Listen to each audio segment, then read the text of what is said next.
Olá, uma ótima tarde a você. Começamos agora mais uma edição do Agricultura BR. Olá, uma boa tarde para você ligado aqui no canal do Boi. Seja muito bem-vindo. Hoje é sexta-feira, dia 9 de março. Acompanhe com a gente os destaques desta edição. Nessa edição você vai acompanhar os desdobramentos e o ponto de vista do Agricultura BR em torno do relatório de oferta e demanda do Departamento de Agricultura norte-americano, que elevou mais uma vez a estimativa de exportação de soja do Brasil agora para 70 milhões e 500 mil toneladas da oleaginosa.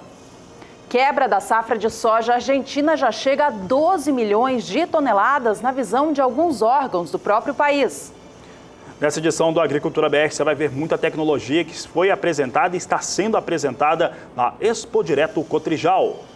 E ainda as últimas reportagens da série Elas São do Agro, que nesta semana mostra o papel da mulher no agronegócio do país. Tem mercado físico, mercado futuro e previsão do tempo. Começa agora o Agricultura BR.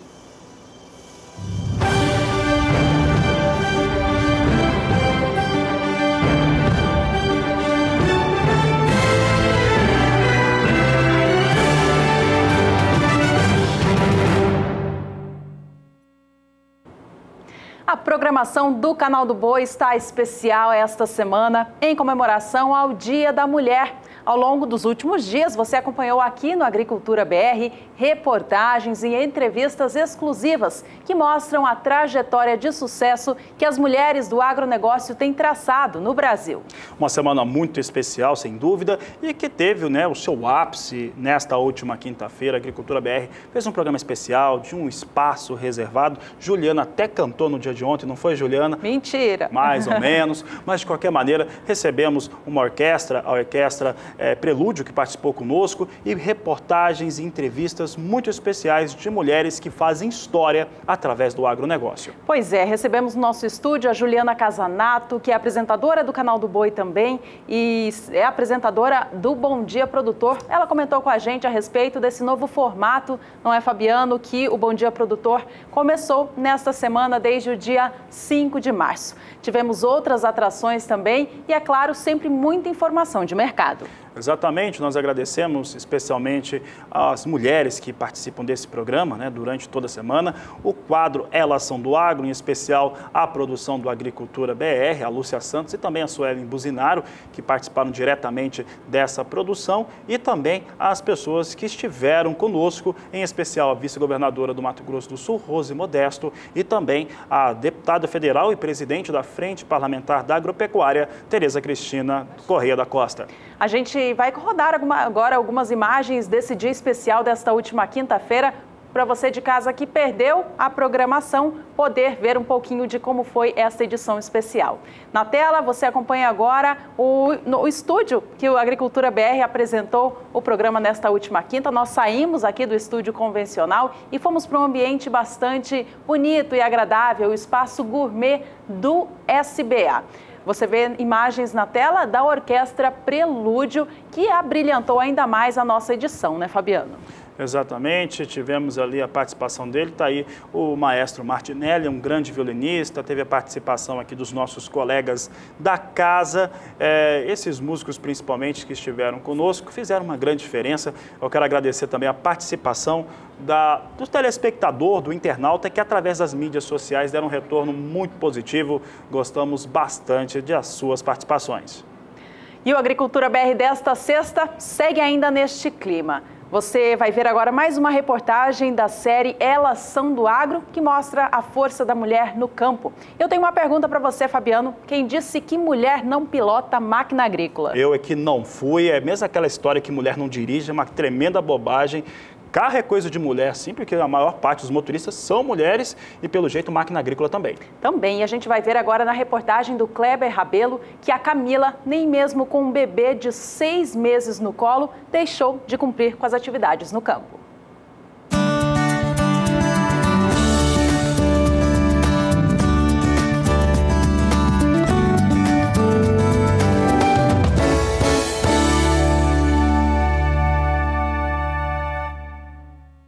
Essa é a Camila Mai e esse o João Caetano, filho dela.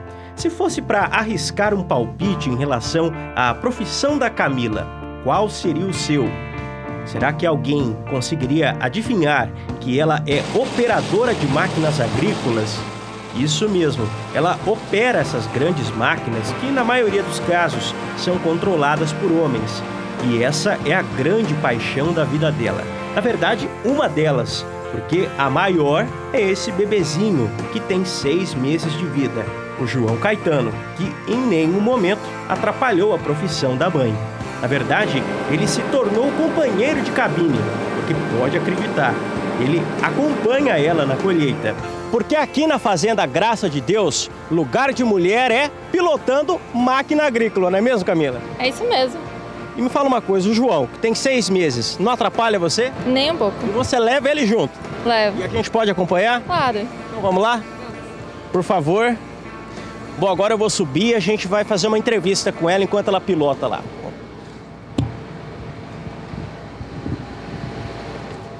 Nós já estamos na cabine aqui da colheitadeira, vamos acompanhar a Camila, que está com o João no colo, trabalhando. Camila, faz bastante tempo que você pilota essas máquinas, ajuda aqui na fazenda, ou melhor, trabalha aqui na fazenda?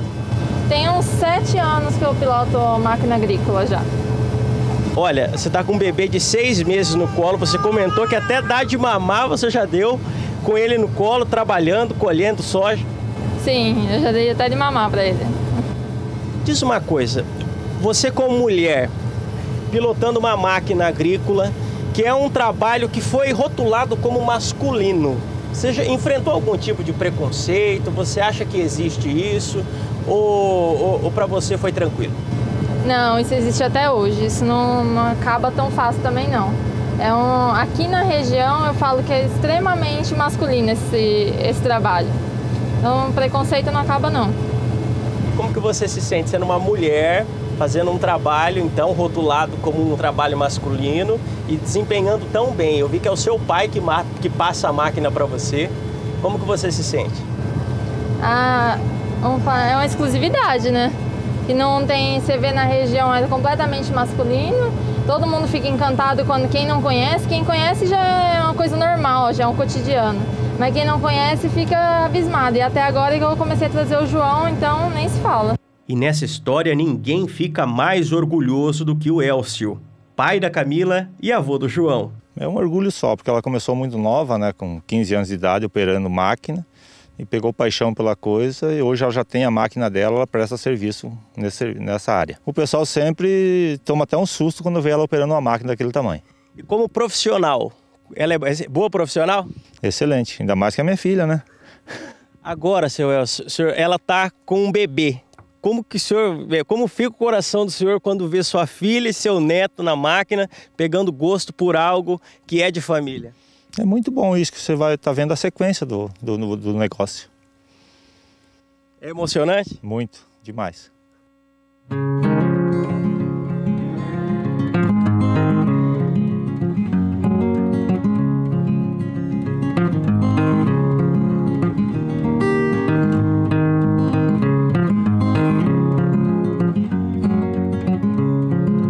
A irmã, Malena, conta que quando a Camila ficou grávida do João Caetano, toda a família ficou preocupada.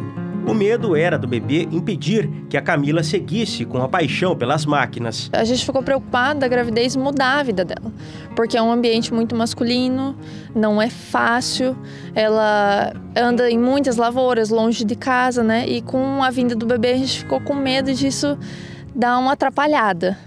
Mas não foi o que aconteceu. O que aconteceu foi exatamente o oposto. O oposto que a gente nem imaginava, que o bebê ia nascer dentro da máquina, porque ela trabalhou até o último dia de gravidez num trator, e hoje o bebê com 6 meses vive dentro de uma colheitadeira. E para você como irmã, ver a sua irmã nessa posição, seu sobrinho, como que você se sente? Nossa, é muito orgulho, e a gente fica muito feliz porque ela continuou com a vida dela, ensinando o bebê desde pequenininho, né? Ensinando que a nossa vida é isso, e que o futuro dele provavelmente será isso, porque ele já é um apaixonado por máquinas. Nos próximos dias, a Camila vai para a Bahia realizar a colheita de soja, melhor dizendo, ela e o João. É bom ressaltar que a máquina é de última geração e não oferece risco ao bebê, e ele fica quietinho, admirando a mãe que espera deixar ao filho um legado de muito amor e carinho. Kleber Rabelo para o SBA.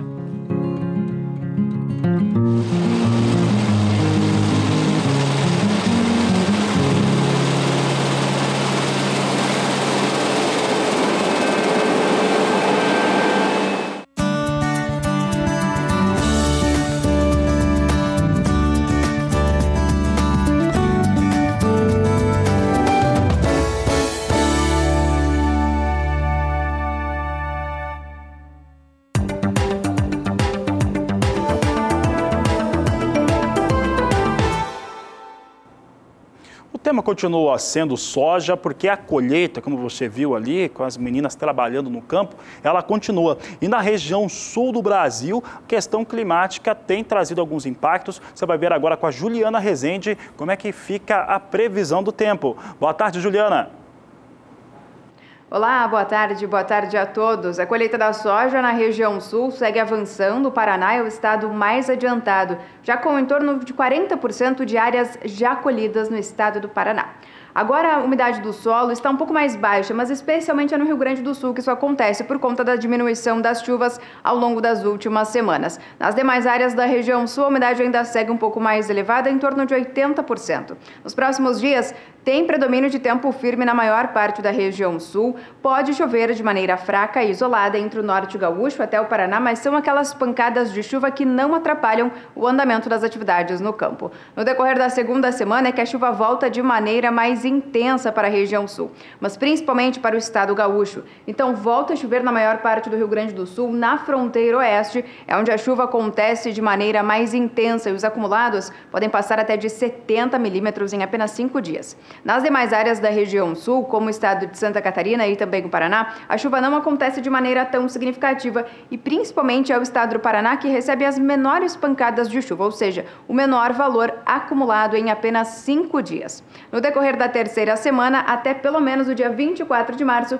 as instabilidades já começam a diminuir na região sul, mas o estado do Rio Grande do Sul, Santa Catarina e também as áreas mais ao sul do Paraná é que ainda recebem as pancadas mais significativas. Então, durante as próximas semanas, com a chuva retornando para a região sul, especialmente para o Rio Grande do Sul de maneira mais intensa, ainda pode atrapalhar o andamento das atividades no campo, como as atividades de colheita da soja, enquanto que no Paraná, como a chuva não deve retornar de maneira tão expressiva e as pancadas persistem, só que de maneira mais fraca, a expectativa é de cenário otimista para o andamento das atividades de colheita da soja no estado do Paraná. Daqui a pouco eu volto com mais informações do tempo.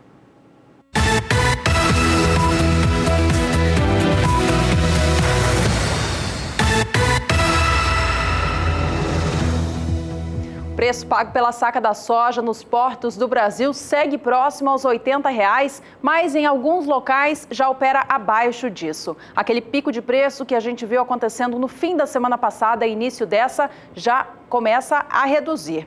No Porto de Santos, nesta semana, o valor da saca perdeu 50 centavos, saindo de R$ 80 na segunda-feira, valor que se repetiu na terça, para encerrar a quarta-feira aos R$ 79,50. Nesta sexta, o preço segue o mesmo, registrando perda semanal, então, de 0,62%. Vamos saber agora como é que vem a mesma situação no Porto de Paranaguá. É o que você confere comigo agora. Temos aqui na semana uma queda de 0,61% ou 50 centavos na saca de 60 quilos da soja. Na segunda-feira eram R$ 81 a saca, na terça-feira mantinha esse patamar de preços. Na quarta-feira recuou R$ 80,50 a saca e mantém até essa sexta-feira os mesmos valores, portanto, ligeiro recuo de 50 centavos para a saca de soja, bastante atrelada ao fator dólar.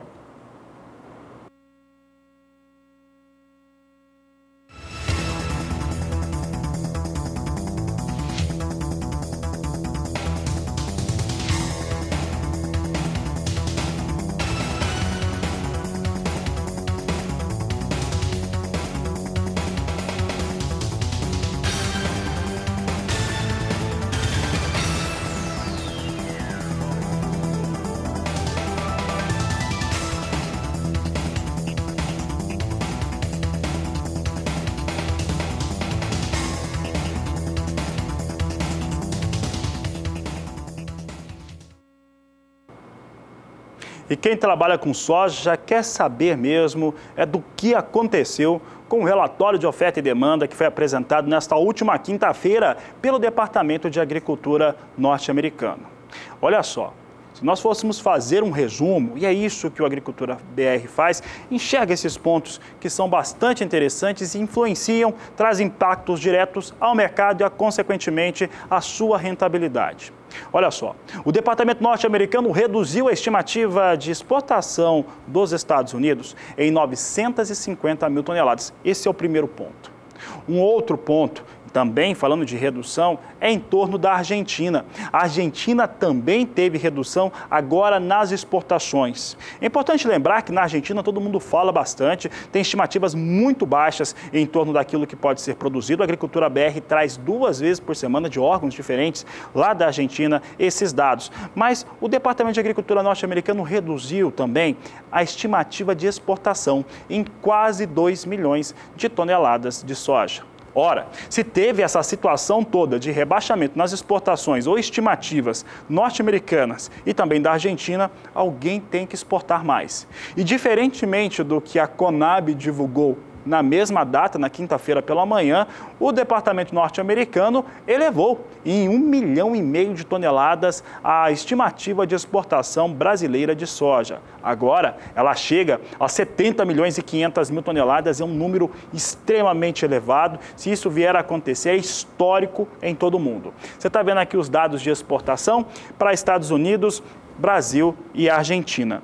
Os Estados Unidos têm uma estimativa, como eu disse, 960 mil toneladas abaixo, então, de 56 milhões e 200 mil toneladas. O Brasil sobe 1,5 milhão de toneladas e chega a históricos, Pode chegar a históricos, se os americanos estiverem certos, a 70 milhões e 500 mil toneladas na oleaginosa. Enquanto que a Argentina, ela tem uma redução forte de quase 2 milhões de toneladas, 1 milhão e 700 mil toneladas para ser exato na sua estimativa de exportação. Fica com 6 milhões e 800 mil toneladas. Resumo aqui é que a Argentina, por problema climático, perde espaço no mercado de grãos, nas exportações, e os Estados Unidos, com uma soja pouco competitiva, perde também, e esse mercado migra para o Brasil. Pois é, Fabiano, com isso o quadro de oferta e demanda do Brasil fica mais apertado, mesmo com o Departamento de Agricultura dos Estados Unidos tendo elevado a previsão da safra de soja do país para 113 milhões de toneladas. No gráfico, a gente vê como fica, então, esse cenário para a soja no Brasil. Produção de 113 milhões de toneladas e exportações em 70 milhões 500 mil toneladas. E um dado também importante, que é o de consumo, que ficou estimado pelo órgão em 46 milhões e 500 mil toneladas do grão. Já nos Estados Unidos, alguns números foram mantidos.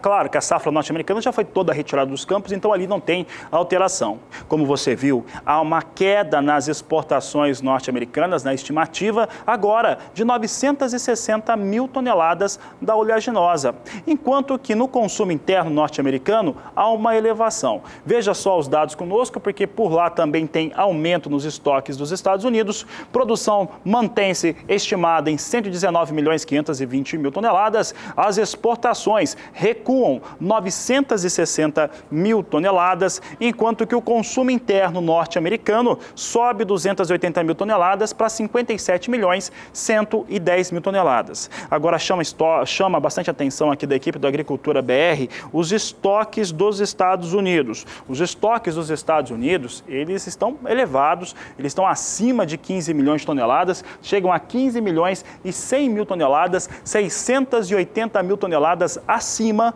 daquilo que foi divulgado no relatório do mês de fevereiro. Outro grande destaque da safra de soja mundial temporada 17-18 tem a ver com a Argentina, terceiro país que mais tem importância no cenário internacional do comércio da oleaginosa, teve uma quebra de safra fortíssima neste ciclo. Clima seco predominou sobre toda a fase de desenvolvimento das lavouras e continua, inclusive, até agora. Essa situação tem feito órgãos que fazem estimativas de safra baixarem quase que semanalmente as projeções da safra de soja do país. Nesta última quinta-feira, a Bolsa de Cereais de Buenos Aires voltou a baixar em mais 2 milhões de toneladas a projeção da colheita final. Este número agora fica 12 milhões de toneladas já abaixo da previsão inicial que o órgão tinha para a safra de soja deste ano.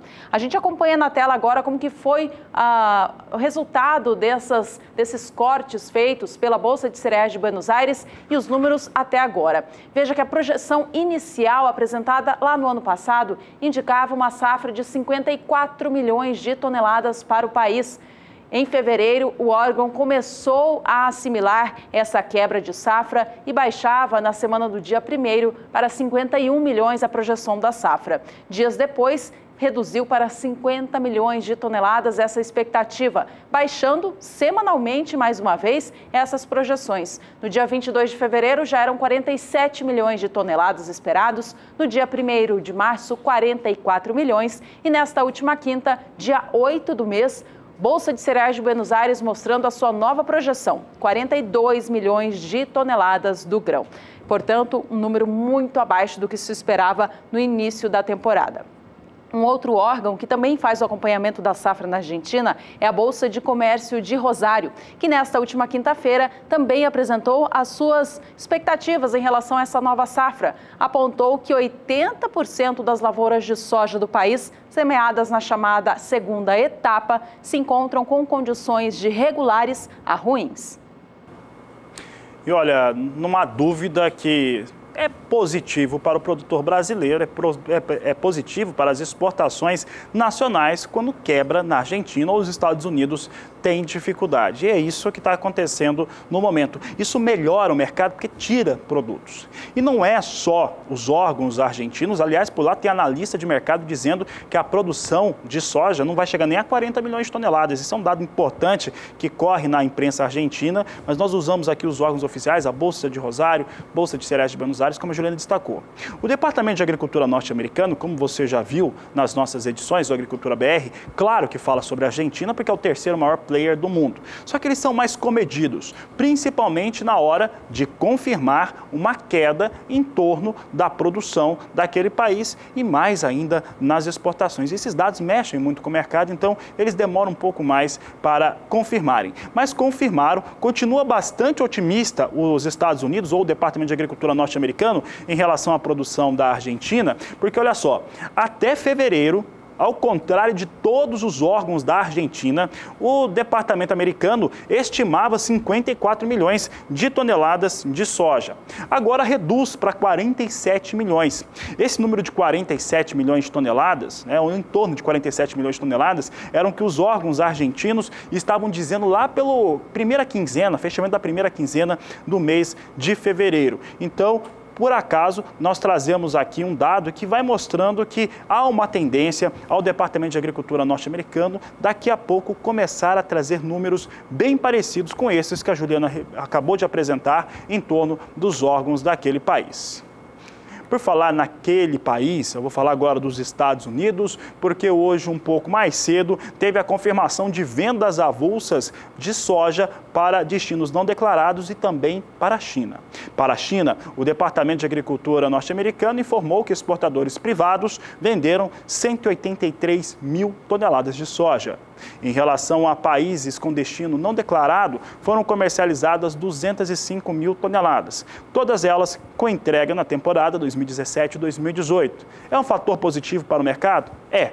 Entretanto, hoje, ou há pouco, nós tínhamos as posições negociadas com soja nos Estados Unidos, na Bolsa de Chicago, caindo ali na marca de 12, 13 centes de dólar por posição. Vamos saber como é que vem os negócios agora. Nós temos soja em Chicago derretendo, nesse momento caindo forte, acima de 1% de queda neste momento para a soja negociada em Chicago. Posição de março a 10 dólares 39 centes o bushel, a queda de 1,35%. Maio, 10 dólares 49 centes mais 25 bushel, recua 1,38%. Julho a 10 dólares 58 centes mais 50 bushel, queda de 1,35%. Agosto agosto, $10,59 por bushel, queda de 1,35%. Assim vem os negócios com soja na Bolsa de Chicago. Falando dos números apresentados nos Estados Unidos, nesta última quinta-feira não foi só o relatório de oferta e demanda apresentado, teve também relatório de vendas e exportações. Ele trouxe até a quinta-feira, encerrada no dia 28 de fevereiro, naquela semana, uma forte venda de 2.500.000 toneladas, que é um sinal de positividade sobre o mercado. Entretanto, apesar de ter números positivos, o relatório de oferta e demanda foi visto mesmo como baixista para os norte-americanos, é importante lembrar, para os norte-americanos, e os efeitos você acabou de ver na tela. Vamos acompanhar o dólar aqui no Brasil agora, então. Negócios com a moeda norte-americana que influenciam diretamente os negócios com o agro, em especial a soja que é exportada. O dólar vem com queda nesta sexta, cai agora mais de 0,5%. Desvalorização de 0,61% agora em relação ao fechamento desta última quinta. Vem negociado a R$ 3,24, mais 6. E a gente vai fazer um rápido intervalo comercial. No próximo bloco, a gente traz destaques para o milho. E vamos falar também sobre extração de gás de xisto no Brasil. Não saia daí, voltamos em instantes.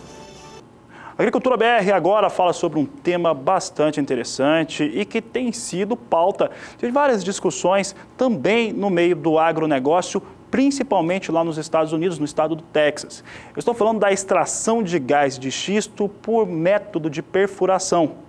Aqui no Brasil, no estado de Mato Grosso do Sul, um projeto de lei do deputado estadual Amarildo Cruz prevê a suspensão da possibilidade dessa extração por algum tempo para preservar o meio ambiente.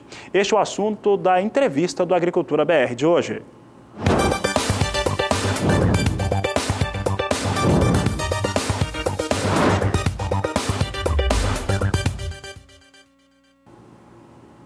E aqui nos nossos estúdios do Agricultura BR, do Canal do Boi, eu já estou aqui com João Pedro Cuti Dias, meu colega aqui, consultor de agronegócios do SBA, e o deputado estadual pelo Mato Grosso do Sul, Amarildo Cruz, autor desse projeto.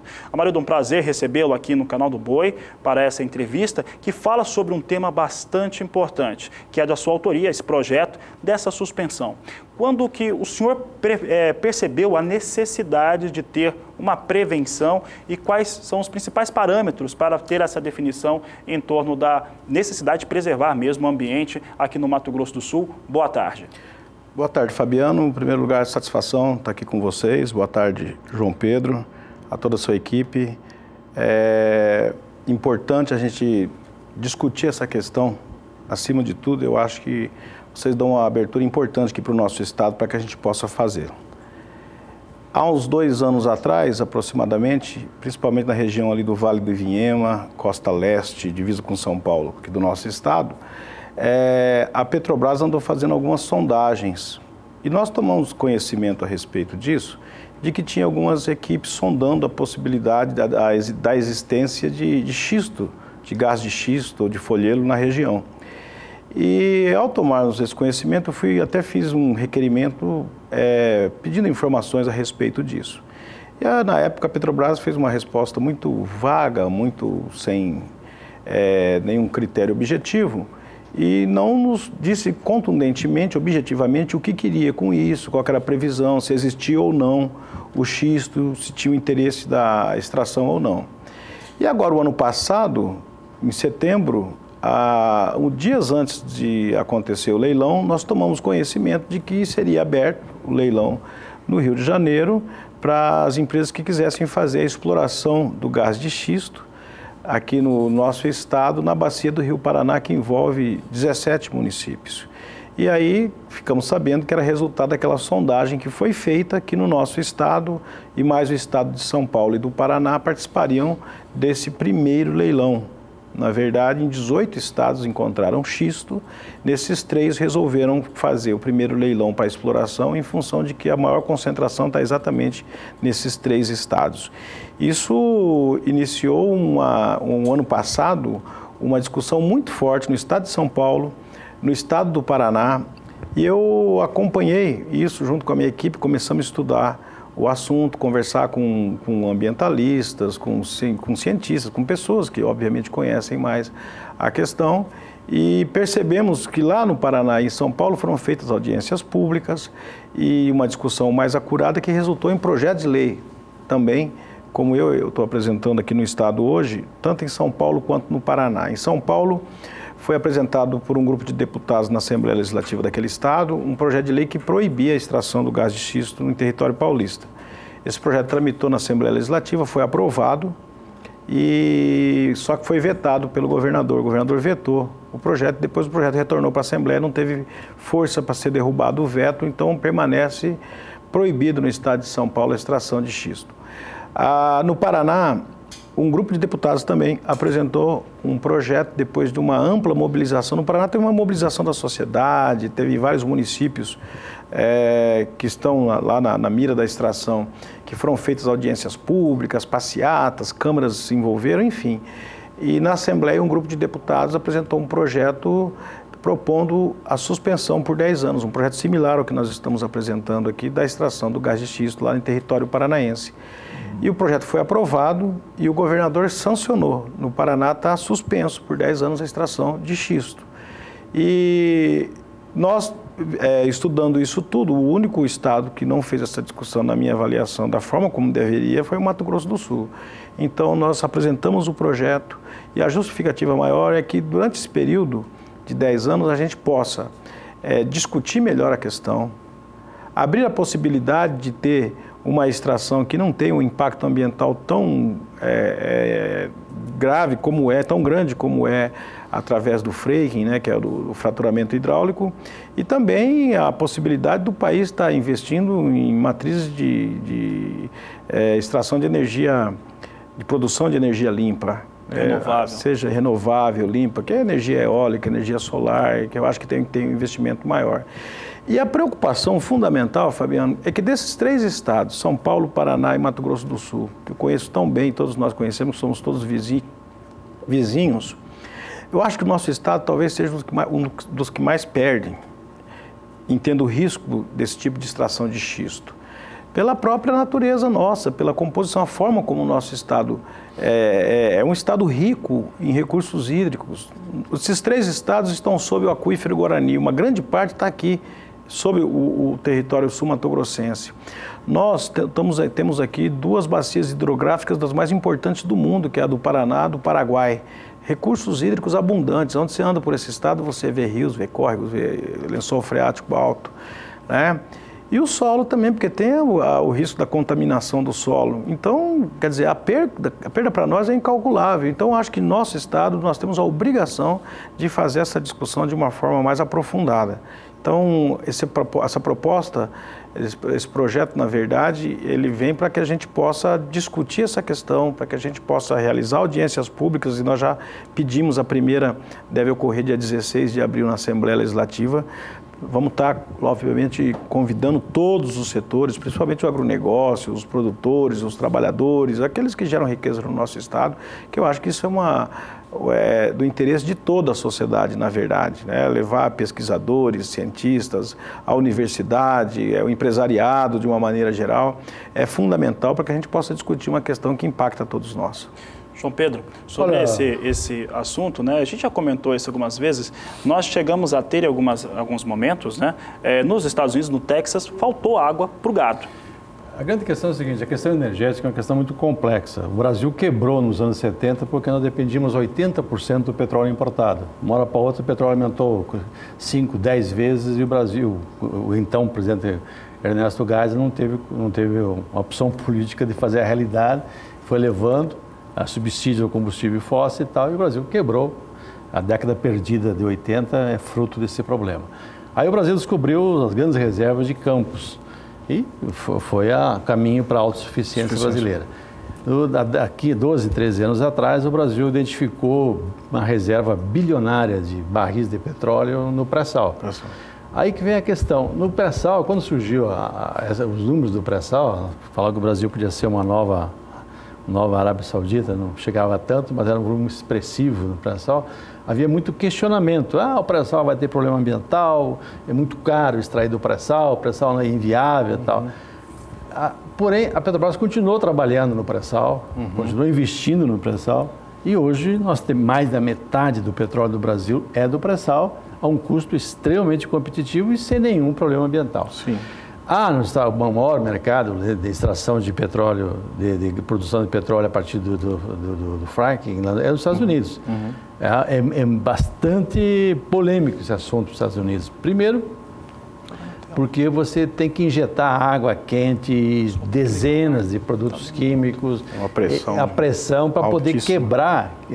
Estamos até vendo algumas dessas imagens, né, da extração norte-americana, né, e que na hora que nós vemos as imagens mesmo do processo em funcionamento, ele traz um risco bastante elevado. E o risco maior não é na parte superficial. É lá dentro. Daqui a pouco vai aparecer a parte interna. Você teve produtores rurais que não tiveram uma hora para outra, não tinham água para dar para os animais. Porque você teve Eu acho que é nessa parte aí vamos mostrar o risco. Muita liberação de metano, e esse metano acabou contaminando. Vai ali a quase mais de 5 mil pés, né?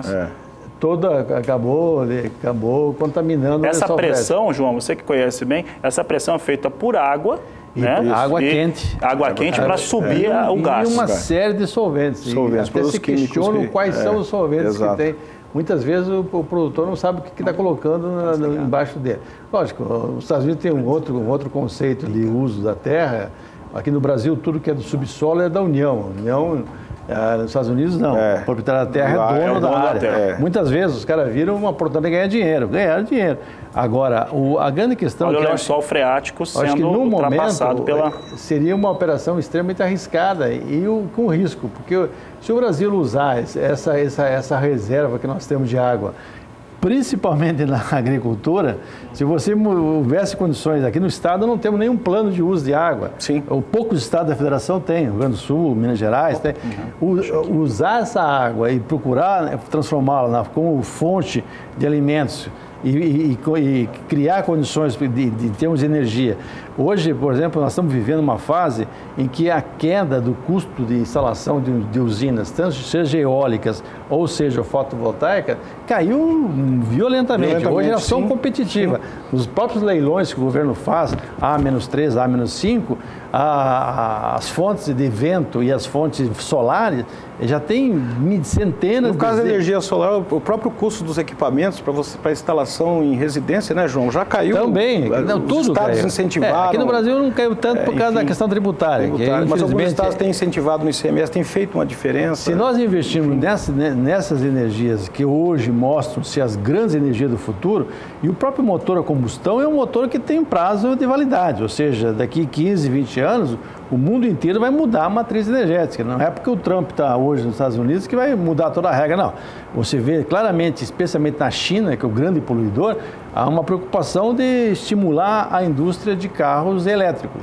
E o Brasil não vai ficar atrás disso, ele vai acompanhar também. Mercado, né? Então, nos próximos anos, você vai ter uma demanda muito grande, vai ter uma expectativa de uma redução, uma mudança na matriz energética. O Brasil, por exemplo, agora eu lembro que o ano passado, em alguns momentos no Nordeste, 60% da energia elétrica no Nordeste era de vento. Já que o São Francisco, que era outro grande fornecedor, apesar de estar ligado no sistema nacional, a produção regional era 60% de vento e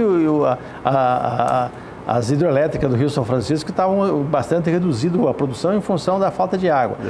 Agora, eu acho que o Brasil tem muitas bacias sedimentares, como tem a bacia do Paraná, tá? E que tem esse potencial. Acho que nós precisaríamos continuar pesquisando, procurando métodos não tão invasivos, não tão agressivos ao meio ambiente e para ter um conhecimento, uma reserva estratégica de conhecimento. Pode ser que daqui 10 anos a tecnologia avance tanto... Ou mais, né? Mude. Ou mais. Descubra uma técnica mais segura. Mais segura. Porque essa que é a questão, porque será que vale a pena colocar todo esse patrimônio em risco, né, em função de uma técnica que comprovadamente ela traz consequências na sua extração? Ela é danosa.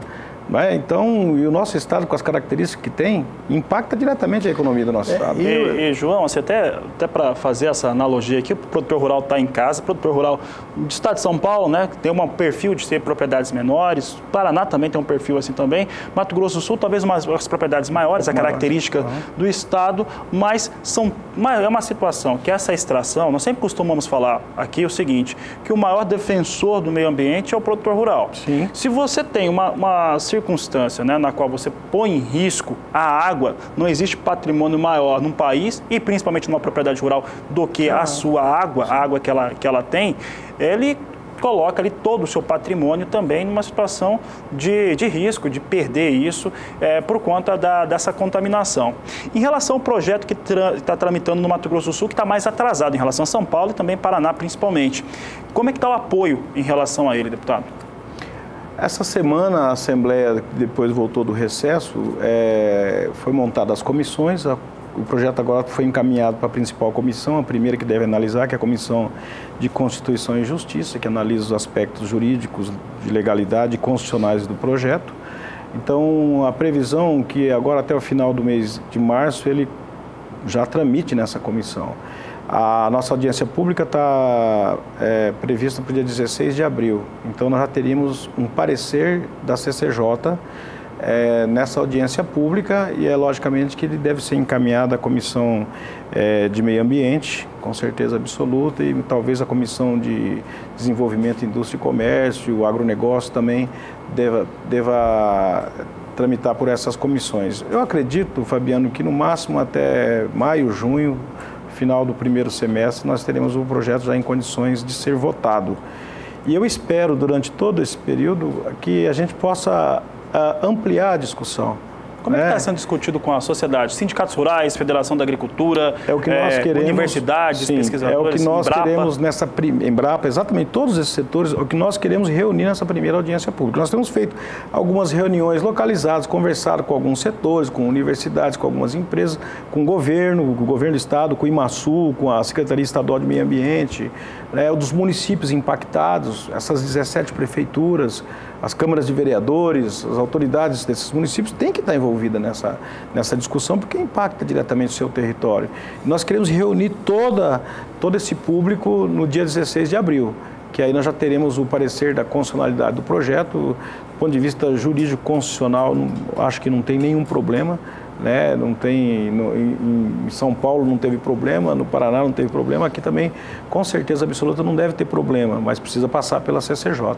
Aí ele vai estar apto a ser feita essa discussão e aí, por exemplo, na Comissão de Meio Ambiente, a comissão pode analisar e dar um parecer contrário ao projeto ali, mas tem que ter uma sustentabilidade para dizer que o que nós estamos propondo não é cabível. Pelo contrário, eu acho que a Comissão de Meio Ambiente também deve ser favorável ao projeto. Mas o que eu quero, e eu tenho feito isso, eu fiz um memorando com todas as informações que a gente tem sobre o tema, entreguei aos deputados para que eles possam dar uma analisada, para que eles possam formar o seu juízo de valor, ter convicção para proferir o seu voto, que é muito importante. Nós estamos tratando de uma questão vital, extremamente importante.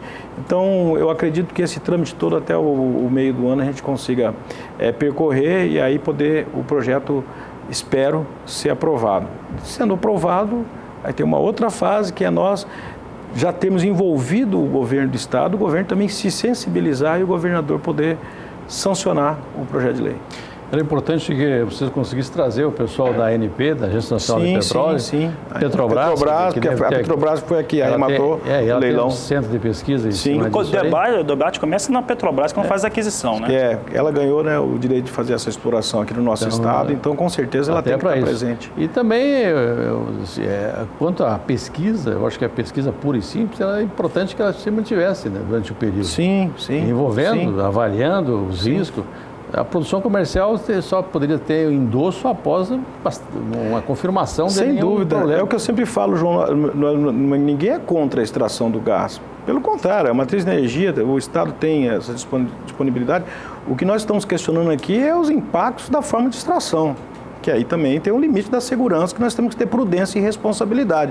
E acho que cabe ao legislador, ao parlamentar, no meu caso, ter essa responsabilidade de poder discutir essa temática. Deputado, para encerrar a entrevista, o senhor citou aqui, contextualizou, isso é muito importante, para o produtor rural e telespectador de todo o Brasil do Canal do Boi, a situação de São Paulo, no Paraná e agora no Mato Grosso do Sul. A União ela tem se posicionado em torno de uma situação nacional para a exploração de gás de xisto, que eu lembro que nós citamos aqui o Texas. Texas passa, sim, e passou por situações até piores por causa dessa exploração, faltando água, só que os Estados Unidos tem uma realidade diferente, né? Cada estado tem a sua possibilidade, né, de dimensionar as suas leis. A legislação é estadual. No Brasil, a União já teve algum posicionamento para todo o país? O posicionamento é a favor da extração, tanto que foi autorizada a realização do leilão.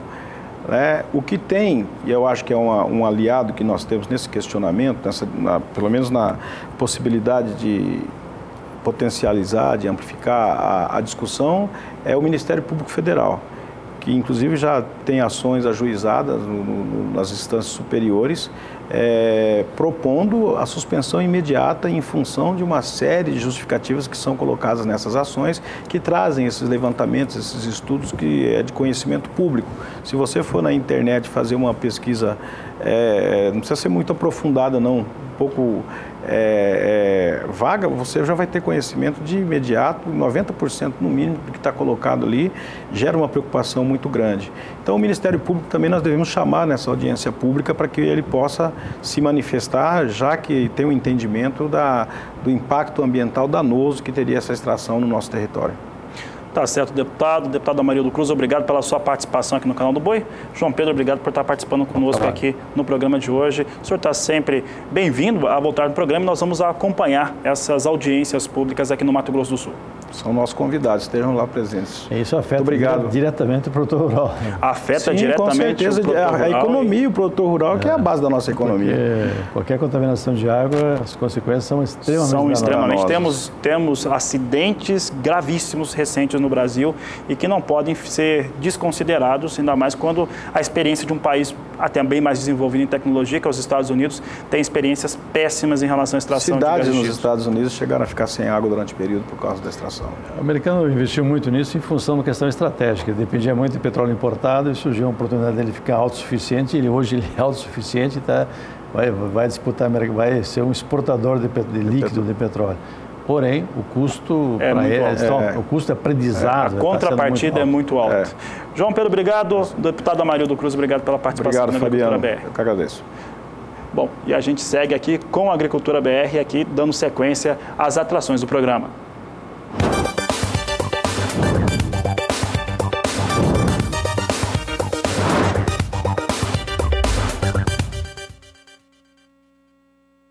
E o programa segue falando agora de tecnologia, e tecnologia voltada para a cultura do milho.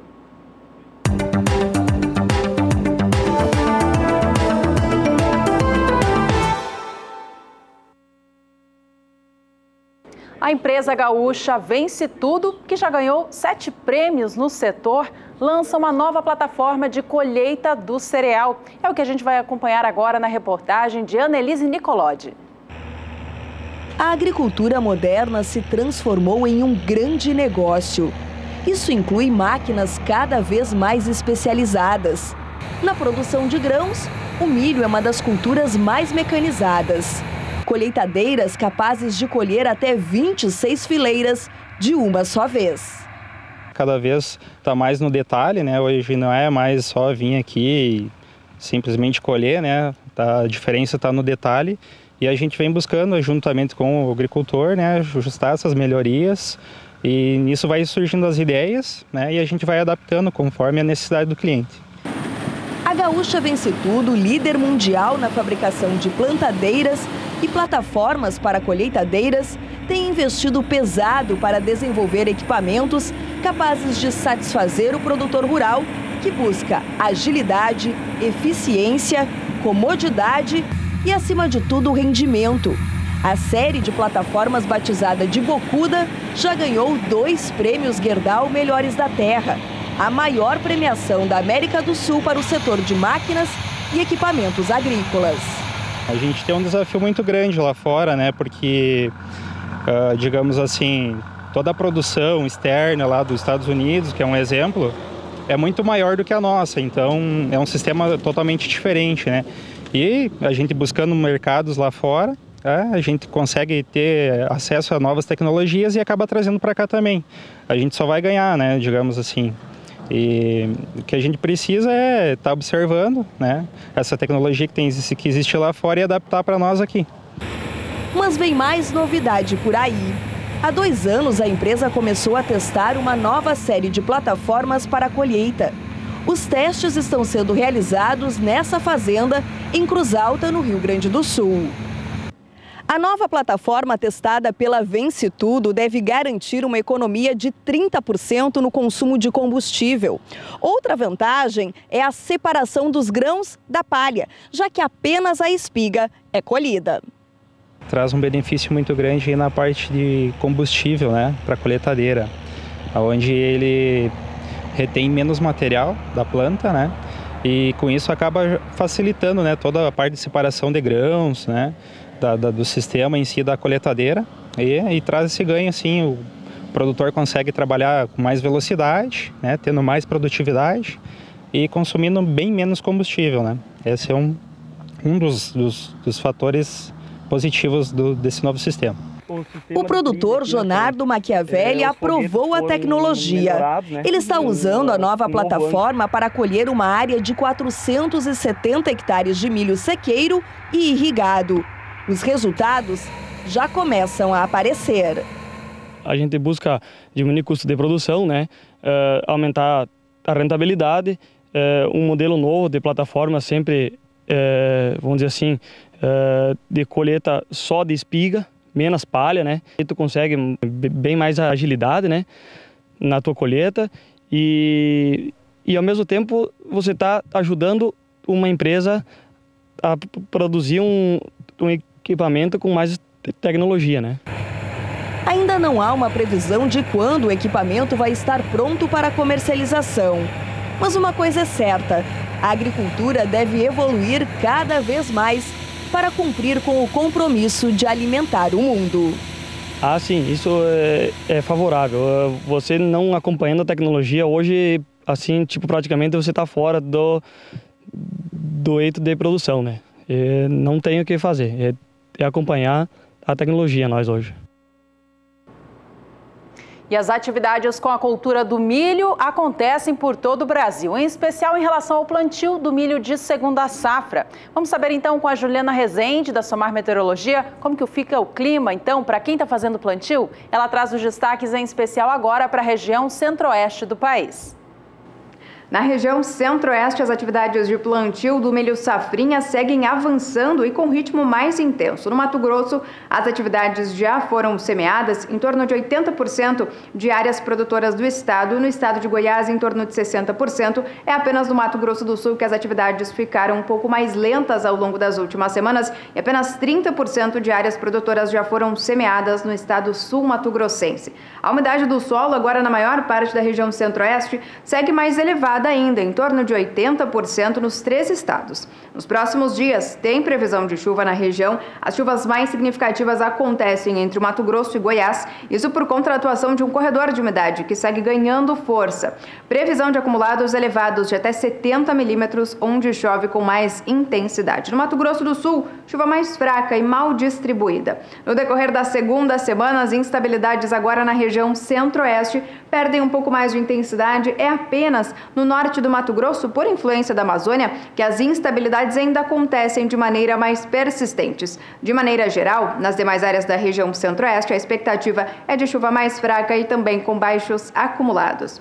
No decorrer do terceiro e último período, entre os dias 20 até o dia 24 de março, chuva ainda abrangente na região centro-oeste. No Mato Grosso do Sul e no estado de Goiás, as pancadas persistem, mas de maneira mais fraca ainda. No Mato Grosso, as instabilidades ainda atuam de maneira bastante abrangente e com volumes significativos. Então, no decorrer das próximas semanas, como ainda tem previsão de chuva mais forte entre o Mato Grosso e o estado de Goiás, não se descarta a ocorrência de transtornos e paralisações em relação às atividades no campo. Agora, conforme essa chuva perde intensidade, o cenário volta a ser otimista na maior parte da região centro-oeste.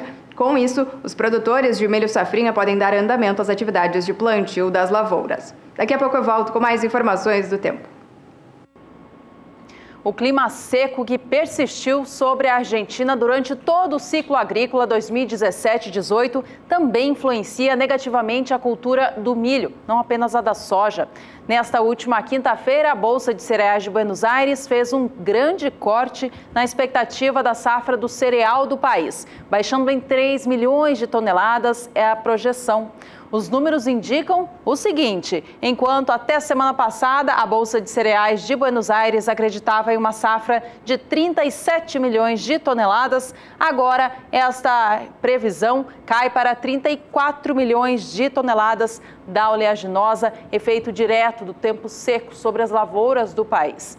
Nesta última quinta, o Departamento de Agricultura dos Estados Unidos também divulgou seu novo relatório de oferta e demanda mundial de grãos, como a gente já vem destacando aqui ao longo desta edição. O órgão também cortou a expectativa da safra de milho da Argentina e, da mesma maneira que a Bolsa de Cereais de Buenos Aires, o número de corte foi em 3 milhões de toneladas. As expectativas são diferentes, mas trazem esse mesmo movimento, acreditando-se em uma safra menor. A expectativa anterior do Departamento de Agricultura dos Estados Unidos era de uma safra de 39 milhões de toneladas. Agora, de acordo com este último relatório, a projeção cai para 36 milhões. E com uma produção de milho menor, a expectativa de exportação do cereal também foi revisada para baixo. O Departamento de Agricultura dos Estados Unidos trouxe os seguintes números. Enquanto no mês passado acreditava-se que a Argentina enviaria ao exterior 39 milhões de toneladas do cereal, agora baixa para 36 milhões. Estes números, eu faço uma correção aqui, são em relação à produção de milho na Argentina. A expectativa de exportação também foi baixada, mas em 1 milhão de toneladas.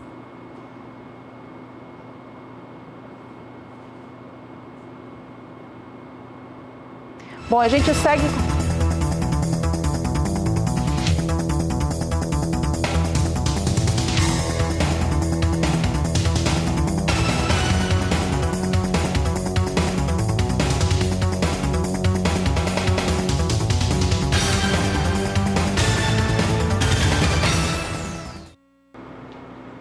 E a gente segue destacando o cenário internacional do milho. Vamos agora acompanhar como vêm as cotações na Bolsa de Chicago, sob influência, é claro, de todos esses números que foram divulgados nesta última quinta-feira. O mercado opera com queda nesta sexta, com baixa próxima a 0,5%. A posição de março vem a $3,84 o bushel, recuando agora 0,45%. O milho para entrega em maio vem a $3,91 mais 50 por bushel, baixa de 0,5%.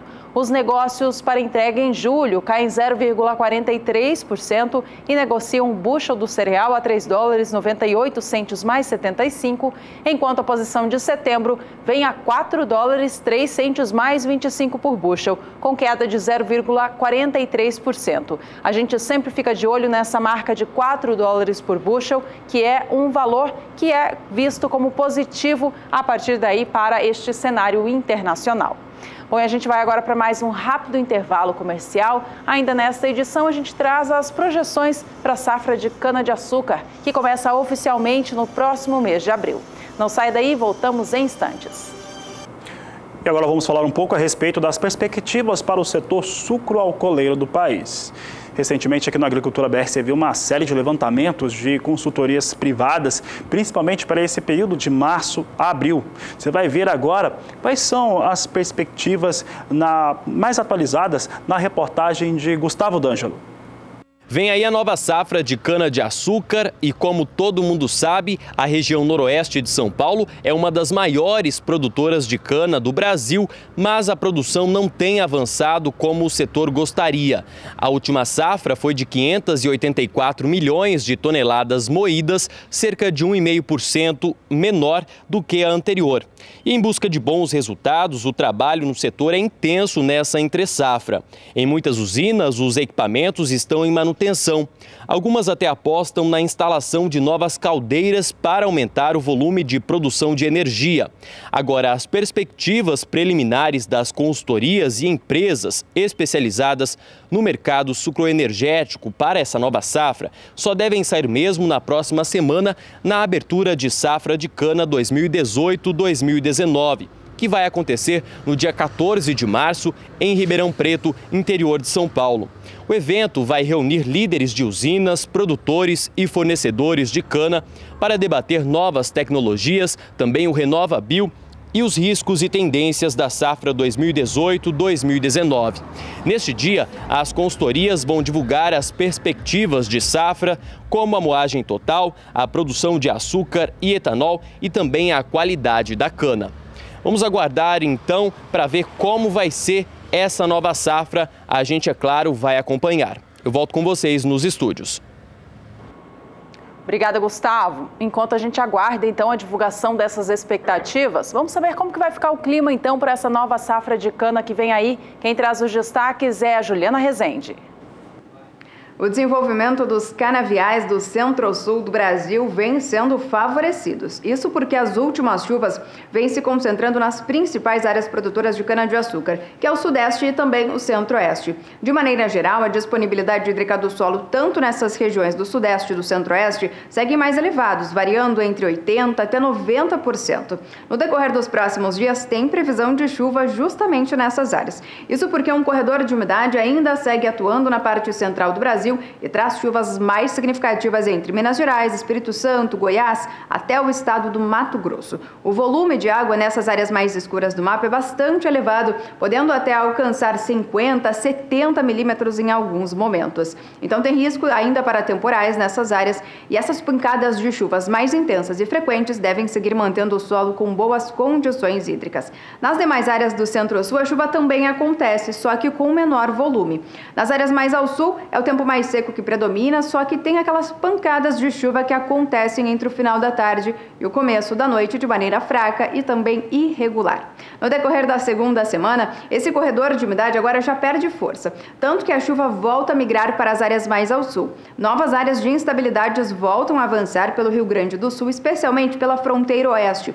Então é o estado gaúcho que volta a receber chuvas fortes, acumulados dessa vez que podem passar até de 70 milímetros em 5 dias. Nas demais áreas do centro-sul, as instabilidades agora perdem um pouco mais de intensidade, é apenas o Mato Grosso, que ainda por influência da proximidade com a Amazônia, ainda deve receber pancadas de chuvas mais fortes, mas principalmente mais localizadas nas áreas mais ao norte do estado. No decorrer da terceira semana, até pelo menos o dia 24 de março, tem previsão de chuva abrangente no centro-sul. As chuvas agora no sul do Brasil perdem um pouco mais de intensidade, o volume de água não passa de 30 milímetros. Nas demais áreas do centro-sul, pancadas mais fracas e também com menor volume. Então, no decorrer das próximas semanas, segue chovendo de maneira abrangente nas áreas produtoras de cana-de-açúcar do Centro-Sul. Com isso, a expectativa ainda é bastante otimista para o crescimento dos canaviais da região do Centro-Sul do país. Daqui a pouco eu volto com mais informações do tempo.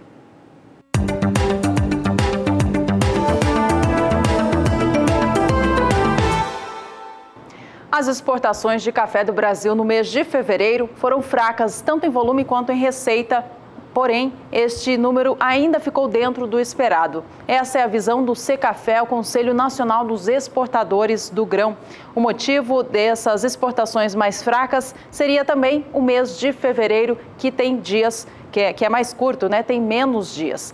Ao todo, o Brasil enviou ao exterior, no mês passado, 2.300.000 sacas de 60 quilos do grão, a um preço médio de $160,14 por saca. A receita gerada com estas vendas alcançou $377.240.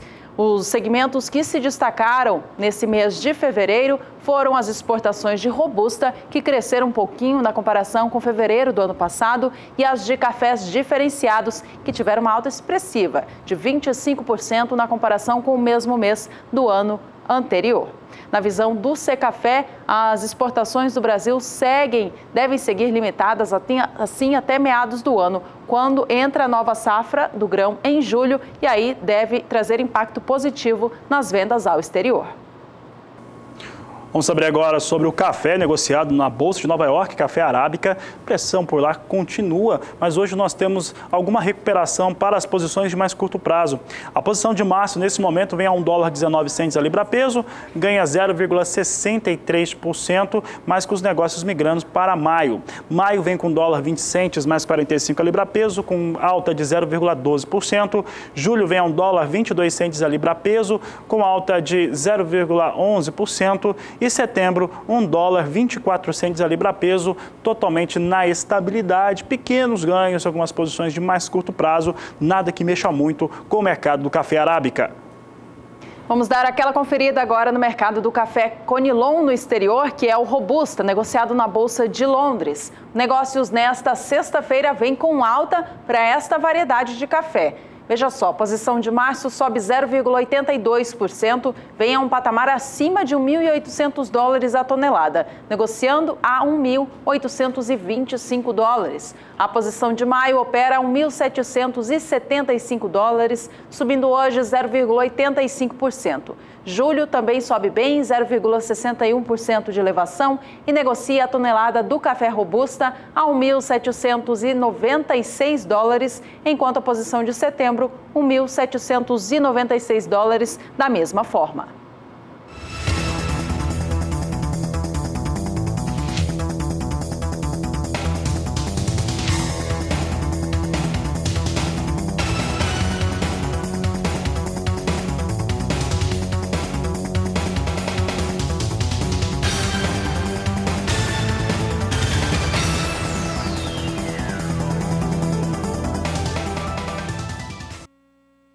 E veja ainda com a gente nesta edição as últimas reportagens da série Elas São do Agro, em homenagem ao Dia Internacional da Mulher. Bom, e você pode entrar em contato conosco através do 67 99656 2266, é o nosso número do WhatsApp. Não sai daí, voltamos já! E o Agricultura BR produziu para essa semana especial do Dia Internacional da Mulher uma série muito especial, Elas São do Agro, que você tem conferido em toda a programação do Canal do Boi. Você vai conhecer agora a história de uma agricultora que trocou a vida na cidade para o meio rural e está muito satisfeita.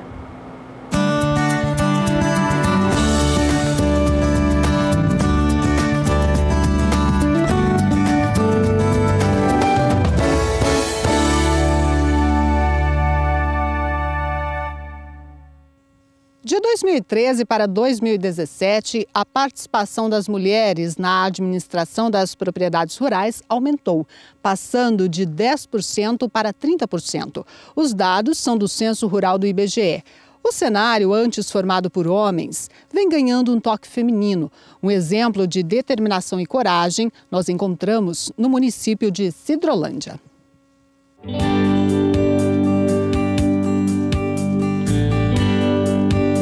Na década de 80, a gaúcha de Caxias do Sul se mudou para a região com a intenção de acompanhar o esposo agricultor. Em 2014, ela passou a administrar sozinha a propriedade de mais de 290 hectares. Em 2014, eu perdi o meu marido e daí eu tive que assumir aqui a administração, eu tive que assumir realmente o comando da propriedade. E de lá para cá, então, eu venho plantando, colhendo, cuidando dos funcionários, tudo, tudo referente ao andamento da propriedade fica comigo. Valde, sua formação, você é advogada, professora também. Como que foi trocar este mundo pela fazenda e aprender tudo do meio rural? Foi muito bom. Foi uma questão até de honra para mim, porque eu tomei assim como não como uma obrigação, mas eu sentia a necessidade de dar andamento, porque meu marido tinha deixado tudo encaminhado. Ele nunca me pediu para assumir as responsabilidades, nunca nem tocou no assunto de continuar com a fazenda, o que fazer. Mas eu, vendo que ele havia deixado isso tudo tão organizado, tão pronto para que desse continuidade, eu me sentia assim na obrigação comigo de prosseguir esse trabalho. Mãe de 2 moças que vivem na cidade, por hora, ela passa mais tempo no campo e se diz satisfeita com a escolha. Eu venho cada vez mais tentando aprimorar esse trabalho e eu acredito que ele vem dando certo. Lógico que a gente tem os erros e os acertos, mas se eu for computar, eu acho que eu tenho tido mais acertos do que erros. Então isso me faz forte, me faz assim com vontade de cada vez mais prosseguir. Eu sou muito feliz com isso que eu faço e eu costumo dizer assim que não tem dificuldade. O ser humano, tudo ele pode. Basta ele querer.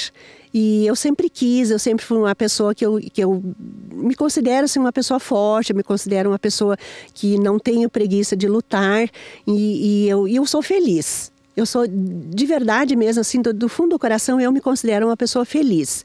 Se me perguntassem hoje do que eu precisaria, eu responderia nada. Sou feliz com o que tenho, sou feliz com o que faço, gosto do que faço e estou aqui até o momento que Deus quiser e eu converso com Ele, se for possível, que Ele me deixe aqui por muito tempo. Durante os anos de administração, a produtora já se deparou com situações inusitadas, como socorrer um bezerro, por exemplo.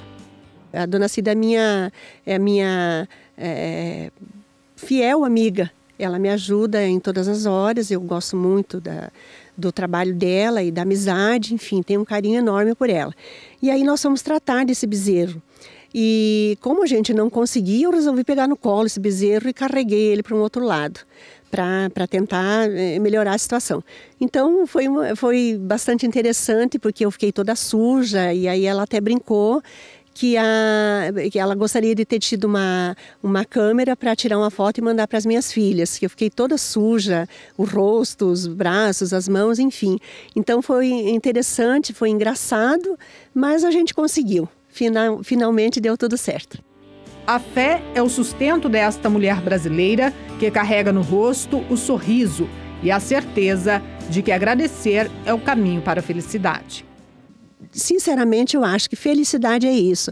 É você fazer o que você gosta, é você gostar das pessoas, é você gostar das coisas. É tudo que tem ao seu redor, você vê isso com alegria, você não reclamar das coisas. Se você levantar da cama de manhã reclamando dos problemas, aí você vai virar um problema maior. Quando você chegar no final do dia, você está cansado de tanto reclamar. Então eu acho assim, você tem que tentar da melhor maneira possível conviver com os problemas e pensar que tem um ser maior que está aqui cuidando da gente.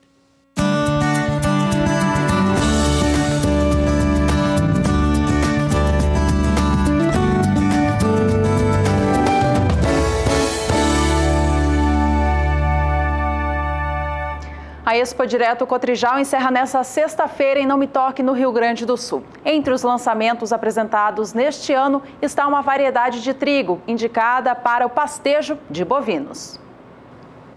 E a Expo Direto Cotrijal traz uma série de novidades para o produtor rural e também para o pecuarista. Olha só, nós vamos falar agora de variedades de trigo desenvolvidas pela Biotrigo voltadas para a alimentação de bovinos, tanto de corte quanto também de leite. E o mais interessante é que tem variedades adaptadas aos mais variados tipos de solo e também de clima do país. Mas para falar um pouco mais a respeito deste assunto, eu vou conversar com Ederson Hendes, ele que é zootecnista e é supervisor de negócios aqui da Biotrigo. Ederson, prazer conversar com você.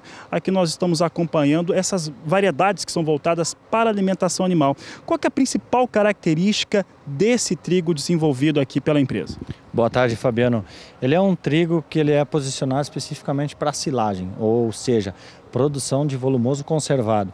Uma das principais diferenças que nós temos hoje no campo, ele não tem a presença da arista, então ele é um trigo desaristado. A gente fala que é um trigo peladinho, ele não contém arista. Junto com isso, nós conseguimos fazer uma planta que tenha o quê? Baixo teor de fibra e porém alta qualidade. Então ele é um trigo que ele vem muito bem para compor a dieta, tanto quingado de corte quanto quingado de leite.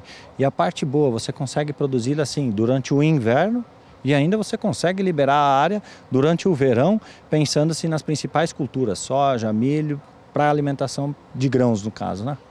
Ederson, o fator de não ter arista, ele traz uma qualidade diferente porque o animal consegue ter um aproveitamento melhor da planta, no caso desse trigo, que é voltado para a alimentação animal. E o trigo, normalmente, ele já tem uma situação de ser mais palatável, ser mais interessante para os bovinos que outros produtos, como, por exemplo, o próprio milho. Hoje, se nós pensarmos a arista, o que faz? Ela começa a mexer no comportamento ingestivo. Então, eu tenho a quantidade de amido que está presente na espiga. E a espiga, ela contém arista. Então, quando eu não tenho arista, o que faz? Esse meu animal, ele ingere ela com mais quantidades. Então, ele não seleciona ela no coxo. Quando a gente fala em qualidade, aí eu consigo fazer esse animal comer. Esse animal, por ela ser mais palatável, esse animal aceita ela. A palatabilidade, a gente fala assim, é ordem de escolha de preferência de animais. Então, ruminantes é sabido que eles têm preferência por trigo. Então, eles não selecionam. Então, eles comem, eles conseguem ingerir. Então, a gente tem um comportamento ingestivo bem balanceado, pensando-se no animal. Tá certo, Ederson. Bom, quando falamos de trigo na produção brasileira, nós sempre pensamos no Paraná e no Rio Grande do Sul, porque são os maiores produtores do país. E aí, normalmente, o trigo que vai para a alimentação animal, nesse caso, é porque ele, às vezes, não teve a condição da alimentação humana, não teve como ter esse tipo de comercialização. Aqui não, aqui nós temos um trigo voltado para essa especificidade. E mais interessante, adaptado a regiões. Aqui nós temos um trigo que se desenvolve muito bem, por exemplo, no sul de Minas Gerais, Ederson. Nós estamos subindo agora para o sul de Minas Gerais, sim, com Energia 1, TBio Energia 1, é uma cultivar aí de ciclo que gira em torno de 110 dias, até um ponto de corte de silagem, e uma característica muito importante daquela região que eles têm muito problema com milho safrinha. E o maior problema do milho safrinha deles é a maritaca. Então a maritaca ainda, a gente brinca de vez em quando, ela não soube ainda escalar uma na outra para conseguir pegar o trigo. Porque o trigo, querendo ou não, ele faz o jogo de vai para um lado, vai para o outro, ela não consegue se firmar. Então ele vem muito bem lá naquela região, ele vai muito bem. A produção naquela região aí, ano passado, agora de 2017, nós tivemos aí em torno de 30 toneladas numa fazenda que fica no extremo sul de Minas aqui, que é Virgínia, na fazenda Sertãozinho. Então o produtor usou e ele teve um ganho muito grande pensando-se na alimentação, na composição dessa dieta. Tá certo, Ederson. E ainda falando a respeito, nós estamos usando a imagem da variedade que se adequa aí à região de Minas Gerais. Também tem variedade que para outros estados que não são muito tradicionais na produção de trigo, mas sim, que produzem, né? No caso, parte do Mato Grosso do Sul, principalmente o sul do Mato Grosso do Sul, e parte também do estado de São Paulo, na divisão com o estado do Paraná, que também tem bons resultados. Hoje nós temos então esse ano de 2018, como nós já havia falado, TBio Energia 1, que vai para a região mais fria e o sul de Minas, mas nós estamos também vindo agora em 2019 com Energia 2, vamos pegar o nome da sequência, que é um trigo que ele tem um ciclo 20 dias mais precoce que TBio Energia 1 e é um trigo que está adaptado mais às regiões quentes. Então vamos pensar São Paulo, vamos pensar o Alto Parnaíba de Minas e vamos pensar o norte do Mato Grosso, do Paraná e o sul do Mato Grosso. Tá certo. Bom, nós estamos vendo aqui essa variedade no sul do Mato Grosso do Sul, né, e parte também do estado de São Paulo, norte do estado do Paraná. Estamos no Rio Grande do Sul, Ederson, aqui durante esse Expo Direto Cotrijal. E claro que nós temos esse mesmo trigo voltado para o desenvolvimento, né, para aplicação em bovinos de corte e de leite, adequados aqui à região do Rio Grande do Sul. O que ele difere em relação a essas outras duas que estão adaptadas a outras regiões? Nós temos aqui que é o trigo Lenox, né? Então ele é o quê? Ele é um trigo para pastejo, ele suporta a pressão de pastejo. Além de ter uma alta qualidade, uma alta produção, ele tem um ciclo vegetativo muito longo. Então ele é uma cultivar que ela vem indicada para quê? Sim, não para trigo, para silagem, mas sim para trigo para pastejo. Aquele produtor que quer fazer uma pastagem aí de qualidade e precisa durante o inverno aproveitar suas áreas, esse é o material indicado. Essa edição fica por aqui. Obrigada pela companhia e até a próxima. Este é o Agricultura BR. A inteligência e a transparência do agronegócio sempre com você. A todos uma ótima tarde e até mais.